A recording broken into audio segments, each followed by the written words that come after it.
વાસુદેવયા શ્રી કૃષ્ણ ગોવિંદ હરે મુરારી ઓમ આનું શું શું બનશે? લોકો એને ફાડી બાજુ પનીર કરીને શું શું કરી નાખે. એમ કઈ ને કઈ જો કદાચ અહંકારથી ફાટ્યું ને તોય વિચારું કે ચલો આ વિચાર મને અહંકાર આવ્યો એ સમજાઈ જાય તોય ઘણું છે. મારે હવે આનું શું કરવું? કઈ રીતે આમાંથી મુક્ત થવું? એક બુંદ અકબર બિરબલની વાર્તામાં કહેતા ને કે એકવાર અકબર બાદશાહ આમ અત્તર લગાડી રહ્યા હતા. અત્તર લગાડીને આમ કાઢ્યું, બહુ મોંઘું સુંદર અત્તર, અને કાઢ્યું ને એનું એક ટીપું પડી ગયું. એટલે આજુબાજુ જોયું, કોઈ જોતું તો નથી ને, અને નીચે પડેલું ટીપું આમ લેવા ગયા એટલામાં બિરબલ જોઈ ગયો. અને અકબરને થયું કે આ જોઈ ગયો મને, અને એને શું વિચાર આવશે, આટલા મોટા બાદશાહ આમ જમીનમાં પડેલું અત્તરનું ટીપું લે, સાવ આવા કંજૂસ છે. હવે એમને મનમાં લટપટી જાગી કે અકબરને મનમાં મારી છાપ બગડી ગઈ, સુધારવા શું કરું? એટલે કંઈક મોટું કામ કરું એટલે પ્રભાવિત થઈ જાય. જો ઘણીવાર માણસ છે પોતાની અનાવડતને ઢાંકવા માટે વધારે ઉત્તમ વ્યવસ્થા કરવા જાય. એક ભાઈ એક મહેમાનને ત્યાં આવ્યા અને જમવા માટે આવ્યા, જોયે થાળીમાં બધી સુંદર સુંદર વસ્તુઓ અને રોટલી પણ કકડા કરીને મૂકેલી. એટલે હું આટલી જગ્યાએ મહેમાન બનીને ગયો, પણ બધે થાળી પીરસેલી જોઈ, સુવિધા જોઈ, પણ આટલી બધી સુવિધા કે રોટલીએ કકડા કરીને, તમે તો ખરેખર મહેમાનના યજમાન હોય તો આવા. પેલા ભાઈ કે એમાં કઈ રાજી થવા જેવું નથી, આનાથી ગોળ થતી નથી એટલે કકડા કરીને નાખે છે. પેલાને ખબર ન પડી જાય કે ગોળ નથી થતી એટલે ટુકડા કરી કરીને સજા. ઘણી વાર આપણે ત્યાં અચાનક મહેમાન આવે શું કરીએ? ઢગલા પડ્યા હોય કપડાને ઢાંકી દઈએ, એનું ટેબલ બનાવી દઈએ. એટલે લાગે કેવું સુંદર વ્યવસ્થિત, એને ક્યાં કપડાની અંદર શું પડ્યું છે. એમ ઘણી વાર આપણા આ ધર્મના અને સત્કર્મોના સદવિચારોના કપડા કોઈ કાઢે તો અંદર અહંકાર જ નીકળે એવું લાગે આપણને. ઘણી વાર આવા કચરાના ટોપલાઓ જ નીકળે, ઘણી વાર એવું લાગે આપણને. તો અકબરને થયું કે આને કેમ કઈ પ્રભાવિત કરી દો, એટલે કહ્યું કે આપણા ભંડારમાં જેટલા અત્તર પડ્યા હોય લાવ, મારે આખો હોજ ભરીને લાવું છે. આખો હોજ ભરી દીધો. અને અકબર બાદશાહ અંદર ઉતર્યા અને કહ્યું કે બિરબલને સમાચાર આપો કે જો બાદશાહ અત્તરના હોજમાં નાઈ રહ્યા. અરે બિરબલને બોલાવે, જોયું તો બાદશાહ અત્તરના હોજમાં નાય છે. અકબર બાદશાહ કહ્યું બિરબલ કેવું લાગ્યું? બિરબલ એટલું કહ્યું, મહારાજ જો બૂંદ સે ગઈ वो હોજ से वापस नहीं आने वाली है. જે ટપકાથી ગયું એ હોજ ભરવાથી પાછું નથી આવવાનું. તમે ગમે તેટલા ખુલાસા કરી લો. ઘણી વાર આ અહંકારનું ટપકું માણસને ક્યાં પતન સુધી. એમ પરમાત્મા અનેક પ્રકારથી સુંદર સુંદર રીતે સમજાવતા આપણા માર્ગને પ્રશસ્ત કરે છે. અને આગળ ઉપદેશ આપતા પરમાત્મા કહે જે મન વડે ઇન્દ્રિયોને વશ કરી લે છે અને સર્વમાં અનાસક્ત કરે, એ જ તો કર્મયોગ છે. કે અનાસક્ત ભાવે કર્મ કરવા, એને જ કર્મયોગ ભગવાન 7મા શ્લોકમાં સમજાવે છે. આગળ 12મા શ્લોકમાં ભગવાન સમજાવતા બોલ્યા, દેવતાઓને આપ્યા વગર, જેના અધિષ્ઠાતા, જેના થકી મળ્યું છે, એને ધર્યા વગર લે તો એ ચોર છે. એને જ, એ જ દેવતા શબ્દને કે આપણે ભગવાન પર મહાપ્રભુજી આપણને સમજાવ્યું, જેણે આપ્યું એને ક્યારે યાદ ન કરે. હું તો ઘણી વાર કહું ને, ટીવી આપે 10 વાર થેન્ક યુ કહીએ, આંખ આપી એને ક્યારે થેન્ક યુ નથી કહેતા. ટીવીની તો કિંમત આંખથી જ છે. કાર આપે એને 100 વાર થેન્ક યુ કહીએ, જેણે હાથ પગ આપ્યા એને ક્યારે થેન્ક યુ નથી કહેતા. આપણા બધા જ સુખોના મૂળમાં ઉપકારી કોઈ હોય તો આ માનવ દેહ આપનારો પરમાત્મા છે. કારણ કે જો આ નથી તો આ બધું જ કાંઈ નથી. ઉપકારી સાચા અર્થમાં કોઈ હોય, આપનારો કોઈ હોય તે પરમાત્મા છે. આભાર માનવા યોગ્ય કોઈ હોય તે પરમાત્મા છે. પગે લાગવા ન જાઓ તો આભાર માનવા તો જાઓ. કુંતાજીની સ્તુતિમાં પ્રભુના એક એવું ઉપકારોને યાદ, પ્રભુ પાસે જઈ એમના દરેક ઉપકારોને યાદ કરવા. પ્રભુ હું તો કેવો હતો, આપની કૃપાથી પાસ થયો, આપની કૃપાથી બિઝનેસમાં આવ્યો, આપની કૃપાથી આટલા કોન્ટ્રાક્ટ મળ્યા, આપની કૃપાથી સફળ થયો.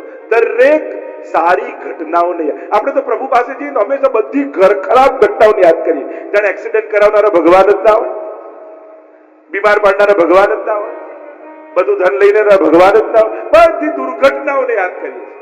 ના, એ દુર્ઘટનાઓ તો ક્યાંક આપણા કર્મોના ફળ રૂપે હતા. જીવનમાં જે જે સારું બન્યું એ પ્રભુ પાસે જઈને એના ઉપકારોને યાદ કરો.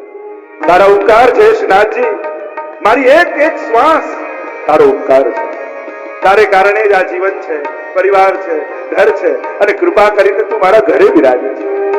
અને તારું આપેલું તને ધર્યા વગર ભોગવી લઉં તો હું તો ચોર કહેવાઉં. જીવનની અમુક ઘટનાઓ આપણને યાદ છે કે પ્રભુએ અહીંયા બચાવ્યા, આ જગ્યાએ બચાવ્યા, આ જગ્યાએ, એવી 4-5 ઘટનાઓ આપણને યાદ છે, પણ હજારો દુઃખોને આપણા સુધી પહોંચવાય નથી દીધા, એ તો આપણને ખબર જ. આ તો આવ્યા અને તરી ગયા, બચી ગયા, એમાં ભગવાન યાદ છે. કેટલી ઘટનાઓ આપણા જીવનમાં ઘટવા જ નથી દીધી, એ તો આપણને પ્રભુએ ખબર જ નથી પડવાની. ઉપકાર માનવો હોય તો એનો માનવો. સર્વ સમર્પિતમ ભક્ત્યા कृतार्थोसी सुखी भव. महाप्रभु जी मानो आशीर्वाद दे रहे हैं, सुखी भव. कैसे? एक ही उपाय, जो उनका है उनको धर दो. और प्रभु कहाँ रख लेने वाले हैं? अपनी प्रसन्नता मिलाकर प्रसाद बनाकर आपको ही देने वाले हैं. પ્રભુએ ક્યારે કોનું રાખી લીધું? પ્રભુ તો અનેક ગણું કરીને પાછું આપે. એક બીજ વાવે માણસને હજારો કરીને ભગવાન પાછા આપે છે. સજા આપે ભગવાન નહીં, ક્ષમા આપે ભગવાન. પ્રભુ તો કૃપાળુ છે. અહીંયા ભગવાન સમજાવે, એનું ધરેલું એને ન આપીને ખાનારો એ જ તો ચોર છે. આગળ પરમાત્મા અનેક પ્રકારથી સ્વ ઉપદેશ આપી પ્રભુ 20મા શ્લોકમાં સુંદર રીતે સમજાવતા કહે છે, કર્મણૈવ હિ સંસિદ્ધિમ આસ્થિતા જનકાદય. જનકાદીનું ઉદાહરણ આપ્યું છે જનકજી. ભગવાન સ્વયં જેનું એક્ઝામ્પલ આપતા હોય ભક્ત કેવો હશે? વિચાર કરો, પ્રભુ જેને કોટ કરતા હોય, અનાસક્ત નું સૌથી શ્રેષ્ઠતમ ઉદાહરણ હોય. અનાસક્ત ભાવે સંસારમાં રહેવાનું, છતાંય કર્મ કરતા રહેવાનું, લોક સંગ્રહ માટે, લોક સમાજ સેવા માટે, લોકોના કલ્યાણ માટે. કોઈ તમને સ્વાર્થ નથી. ઘણા ઉલટાના તમને ખરાબ અનુભવ થાય છે. કેટલા લોકોની મદદ કરો, લોકો શું બોલી જાય, કેવું કહી જાય. પણ જેને સત્કર્મો કરવા હોય ને, એને એક શરત સાથે કરવાનું, તમે એને મદદ કરી પણ એણે શું કર્યું એ નહીં વિચારવું ક્યારે. એક વસ્તુ યાદ રાખો, દરેકના હાથમાં પુણ્યો લખાયેલા હોતા નથી. તમારા હાથમાં લખેલું હતું, તમે કરી શક્યા, પેલા બિચારાના ભાગ્યમાં નહોતું તો એ સામે ન કરી શકે. એટલે કોઈનો વ્યવહાર બગડે એનાથી આપણો વ્યવહાર બગાડી નહીં લેવો. કોઈકના પાપનો વિચાર કરી પોતાના પુણ્યો મૂકી નહીં દેવા. હવે કોઈ ગમે તેવું તમારી સામે બોલે, તમારા હાથમાં મોંઘો હીરો હોય અને પેલો જેમ તેમ તમને બોલે, તમે એને છૂટો મારો કેમ? એને એવો ગુસ્સો તમને અપાઈ દીધો કે તમારા હાથમાં જે હોય છૂટું ફેંકો, તો કેમ હીરો ના ફેંકો? અરે હીરો ફેંકાતો હશે, કેટલો મોંઘો હોય હીરો. એમ કોઈએ ખરાબ કર્યું તો સત્કર્મ રૂપી હીરો ફેંકી દેવાય? કારણ કે કોઈના દુર્વ્યવહારને જોઈને આપણા હાથમાં આવેલો સત્કર્મ રૂપી હીરો નાખી ન દેવાય. દુનિયામાં તો દરેક તમે સારું કરવા નીકળ્યા છો એટલે તમને બધા સારા જ મળશે એવું બિલકુલ જરૂરી નથી. છેતરનારા કરતા છેતરાવનાર હંમેશા સારો હોય છે. છેતરાવાની તૈયારી રાખવી, સારું કરવા નીકળ્યા છે, આપવાના છો એ છેતરી લઈ ગયું, ભલે લઈ ગયું, આપણા કરતા વધારે જરૂર કદાચ એને હશે, નહીં તો આવું પાપ એ ન કરે. એને આવું કરવું પડ્યું કારણ કે આપણા કરતાની જરૂરિયાત વધારે હશે. એટલો બધો વિશ્વાસ રાખો કે કોઈ તમારા વિશ્વાસ તોડવાની હિંમત ન કરી શકે. એટલો બધો વિશ્વાસ રાખો. જ્યારે કોઈના પર ભરોસો ના હોય ને, એનો ભરોસો તો ક્યારેય નહીં કરવો. કોઈના દુર્વ્યવહારથી આપણા સત્કર્મો છોડતા નહીં તો નુકસાન તમને જ હશે. તમારા નસીબમાં હતા, તમારા હાથમાં લખાયેલા હતા એટલે તમે કરી શક્યા. પેલો તો બિચારો છે, એના તો ભાગ્યમાં પુણ્ય નથી, તો એ તમારી સાથે ક્યાં કરી શકવાનો? એ તો દયાને પાત્ર. જેના હાથમાં પુણ્યો ન લખાયેલા હોય ને, એ ગુસ્સાને નહીં, એ દયાને પાત્ર છે. નિર્ધન એ છે જેને પૈસા નથી, એ નહીં, જેના જીવનમાં ક્યારે એનાથી પુણ્યો ન થયા, બીજાની મદદ ન થઈ શકી, એનાથી મોટો નિર્ધન કોઈ નથી. એટલે ભગવાન તક આપે ને. જો, અને દરેક વસ્તુ ધનથી થાય એવું નથી, સંકલ્પથી પુણ્યો થાય છે, ઈચ્છાથી થાય છે. બીજા લોકો આવીને આપી જાય, તમારો સંકલ્પ સારો હોય તો. ઘણા મેં એવા જોયા, એની પાસે કઈ ના, આપણે ગામમાં કઈ કાર્યક્રમ થતો, ટેબલ અમારે ત્યાંથી લઈ જજો, ખુરશી અમારે ત્યાંથી લઈ જજો, એને આપવાની જ ઈચ્છા. મોટા મોટા રહી જાય ને એનું વપરાઈ જાય, ઘણી વાર એવું થઈ જાય. તો આપવાની ઈચ્છા વાળો એ રાજા છે, માંગવાની ઈચ્છા વાળો ભિક્ષુક છે. એ કેવલ કોઈ વ્યક્તિઓના નામ નથી, એ વ્યવસ્થા, અવસ્થાના નામ છે. રાજા જેવી અવસ્થામાં જીવો જ્યારે કઈ બી હોય. અરે કઈ નહીં તો સારા વચન આપો, કોઈ કઈ કરતું હોય તો સારા પ્રોત્સાહન આપો. ખરેખર તમે બહુ સારું કરજો, આવું કરજો, અમારી કઈ પણ જરૂર હોય અમે બેઠા છીએ. ભલે તમે બેઠા જ રહેવાના હોય, છતાં બોલો તો ખરા. ઘણા લોકો અમે બેઠા છીએ, આપણને ખબર ન કે બેઠો જ રહેશે, ક્યારે ઉભો જ નહીં થાય મદદ માટે, પણ છતાં બોલ્યા તો ખરા. વચને શું કેમ તારી વચને શું કેમ તારી બોલવામાં કેમ ગરીબ બનો છો? કરવામાં ગરીબ છો, બોલવામાં તો ઉદાર થાવ. જનક જેવા અનાસક્ત એવો પ્રસંગ આવે ને. એકવાર સુખદેવજી જયારે જનકજીને અનાસક્તિની વાત સાંભળીને સુખદેવજીને એમ થયું કે એમની જોડે સત્સંગ કરવા જતા. આવ્યા જનકજીને ત્યાં અને જનકજીને મળ્યા ને કહ્યું આપની જોડે સત્સંગ કરવું છે. સત્સંગ તો કરીશું મહારાજ, આપ પધાર્યા છો, આપના માટે આખી નગરી મેં શણગારી છે, એકવાર નગર દર્શન કરવા માટે આપ જાઓ તો ખરા. લોકોનો કેટલો ઉત્સાહ છે કે આપ પધાર્યા છો, પહેલા એ જોઈ આવો. પણ મારે તો મનમાં પ્રશ્ન આપને પૂછવો છે કે આપ આટલા રાજ્ય વૈભવની વચ્ચે રહો છો છતાંય અનાસક્ત તમને વૈદેહી લોકો કેમ કહે છે? આ દેહથી મુક્ત કઈ રીતે રહી શકો છો? અનાસક્ત રૂપે કઈ રીતે જીવી શકો છો આટલા વૈભવ અને આટલી રાણીઓની વચ્ચે? મારે તો એ જાણવું છે. એ તો ચર્ચાનો સમય આવશે ત્યારે આપણે કરીશું. એકવાર નગર દર્શન તો કરી આવો. હવે આટલો આગ્રહ કર્યો એટલે સુખદેવજી કહ્યું ઠીક છે. એટલે એક સુંદર રથ હતો બોલાવ્યો, એના પર બિરાજમાન કર્યા સુખદેવજીને અને કહ્યું કે નગર દર્શન કરવા જાઓ. અને 2 તાળી વગાડી એટલે 2 ખુલ્લી તલવાર લઈને સૈનિકો આવ્યા અને સુખદેવજીની આજુબાજુ ગોઠવાઈ ગયા. એક થાળી હતી, એમાં જલ ભર્યું જનકજી અને થાળી આપી સુખદેવજીના હાથમાં અને કહ્યું કે હવે નગર દર્શન કરવા જાઓ, પણ શરત એક, આ થાળીમાંથી એક બૂંદ પાણી પર નીચે પડ્યું તો આ તલવાર સીધી ગળા પર પડશે અને આપનું શિરચ્છેદ થઈ જશે. સુખદેવજીને થયું કે આ શું કરે છે, ચલો રથને લઈ જાઓ. એમ તો રથ આગળ વધ્યો અને નગર એટલું શણગાર્યું છે, પણ સુખદેવજીનું ધ્યાન તો પેલી થાળીમાં, ક્યાંક પાણીનું ટીપું બહાર પડે ને તલવારને જુએ, થાળીને જુએ, તલવારને જુએ, થાળીને જુએ. આખી નગર દર્શન કરીને પાછા આવ્યા, નીચે ઉતર્યા અને જનકજીએ પૂછ્યું કે સુખદેવજી અમારી નગરી કેવી લાગે? અરે ધૂળ નગરી, મારું ધ્યાન તો આ તલવાર પર જ હતું કે જો ગળા પર પડી તો હમણાં ને હમણાં સમાપ્ત. જનકજી કે આજ મારો ઉપાય છે, આજ મારું જ્ઞાન છે. ભલે હું સંસારની વચ્ચે રહું છું પણ મારું પણ ધ્યાન કાલની તલવાર પર રહે છે કે જો એ મારું ધ્યાન હટ્યું અને તલવાર પડી ને સમાપ્ત. અને જ્યારે મારું ધ્યાન સદાય તલવાર પર રહે છે એટલે સંસારમાં રહેવા છતાંય સંસારમાં મારી ક્યાંય આસક્તિ થતી નથી. આખી નગરી શણગારેલી હતી પણ આપનું ધ્યાન ક્યાંય ન ગયું, કારણ કે તલવાર પર ધ્યાન હતું. એમ જેનું ધ્યાન કાલની તલવાર પર રહે છે એને સંસાર ક્યારે પણ ફસાવી શકતો નથી. જનકાદય ભગવાન જેનું ઉદાહરણ આપે છે અને કહે છે જનકજી જેવા નિર્મોહી નિર્લેપ સંસારમાં રહેવા છતાં, કર્મ કરવા છતાં અને અનાસક્ત ભાવે કર્મ કરે. આજ કર્મયોગ છે, બધું જ કરીએ છે. કર્મમાં જો કર્મમાં શિથિલતા નથી લાવવી, ફળની આસક્તિ નથી. અને ફળ શું છે? લોક સંગ્રહ. અનાસક્ત ફળની ઈચ્છા વગર કર્મ નથી થતું તો એ ઈચ્છા રાખો કે લોકોનું કલ્યાણ કરવા માટે કરું છું. લોકોના કલ્યાણમાં એ રસ નથી તો આ કરવાથી ભગવાન રાજી થાય છે, ભગવત પ્રીતિ અર્થ. એમ ગીતાજીમાં ભગવાન એક એક વસ્તુ સમજાવે છે. મારો ઠાકોરજી આ કરવાથી રાજી થાય. લોકો શું કહેશે, લોકોને ગમશે કે નહીં, લોકોને મદદ કરું છું, મારું નામ થશે, મારા વખા, એ બધું ગૌણ. પણ પરોપકાર કરવાથી મારો પરમાત્મા રાજી થશે. અને એ બુદ્ધિ જ્યારે રાખો છો ત્યારે પુણ્યોની બેડી પર તમને લાગતી નથી. કારણ કે જો કર્મ સાધારણ કર્મ, પાપ એ લોઢાની બેડી છે તો પુણ્યને પણ સોનાની બેડી માનવામાં આવી છે. આ બંને બેડી બાંધનારી છે. એક નરક આપશે તો એક સ્વર્ગ આપશે. પણ આપણે ત્યાં તો આ બંનેથી મુક્તિની વાત છે. સ્વર્ગ નરકથી પણ આપણે આગળ મોક્ષની વાત છે. અને એટલે જ કહ્યું આ આદર્શ લોકો યદ્યદાચરતિ શ્રેષ્ઠ તત્તદેવેતરો જન સયત પ્રમાણમ કુરુતે લોકસ્તદનુ વર્તતે. એમ 21મા શ્લોકમાં પરમાત્મા સમજાવતા કહે છે કે શ્રેષ્ઠીઓ જે આચરણ કરે છે લોકો એનું અનુકરણ કરે છે. જો તો મોટા ભાગના લોકો મહાપુરુષોને અનુકરણ કરનારા, એટલે જ આપણે ત્યાં નેતા શબ્દ આવ્યો. નેતા કોને કહેવાય? નયતીતિ નેતા, જે દોરી જાય, નય ધાતુ, દોરી જવાના અર્થ, જે લોકોને દોરે, આમ જાઓ.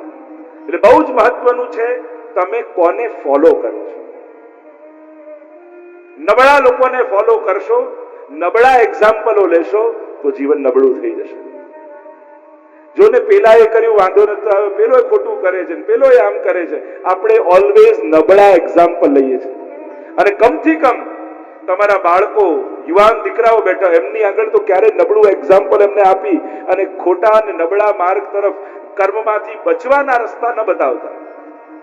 પેલો ચોરી કરવાનો છે, બેટા ભણીને તો શું કરીશું, તારી ચોરી કરવાની બધી વ્યવસ્થા કરી આપીશ, આપણા ઓળખીતા જ છે બધા. એને જો જીવનમાં આવું એક્ઝામ્પલ આપી દીધું ને, પછી એ જીવનમાં બધે જ ટૂંકા રસ્તા શોધતો થઈ જશે, પુરુષાર્થ વિહોણો થઈ જશે.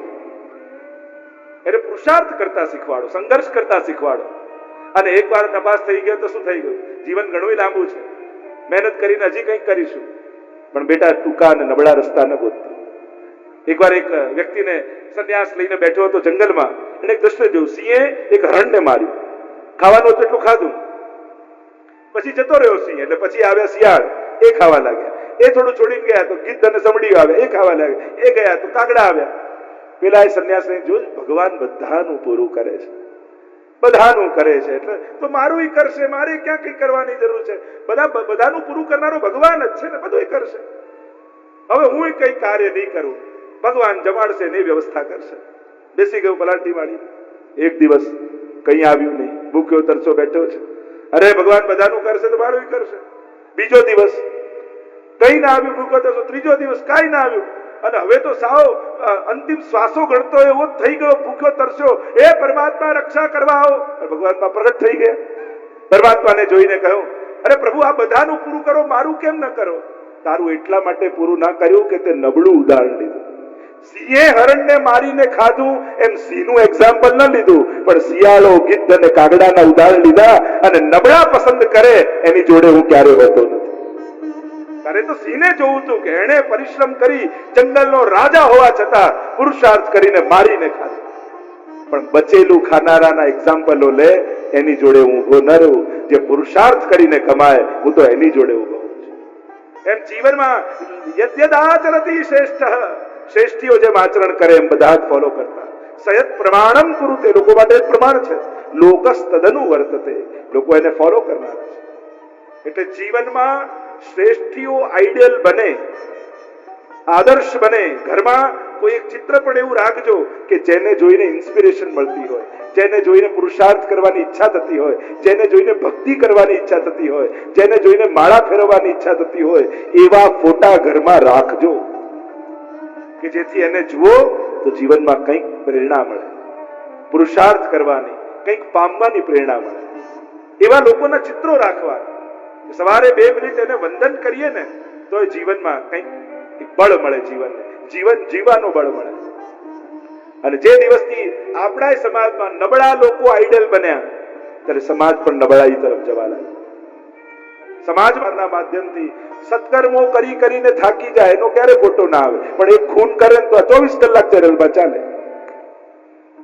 અને જ્યારે સમાજમાં આદર્શો, આવા નબળા વ્યક્તિઓને બહુ હાઈલાઈટ કરવાથી લોકોને પાપ કરવાની પ્રેરણા મળે છે. કે જો કેવો ફેમસ થઈ ગયો, આવું ખોટું કર્યું તો ટીવીમાં આવે ફેમસ થઈ ગયો, પછી એ લહેર કરતો હોય પાછો. હવે આવા લોકોને જો હાઈલાઈટ કરવામાં આવશે, સતયુગ અને કલયુગમાં ફરક શું?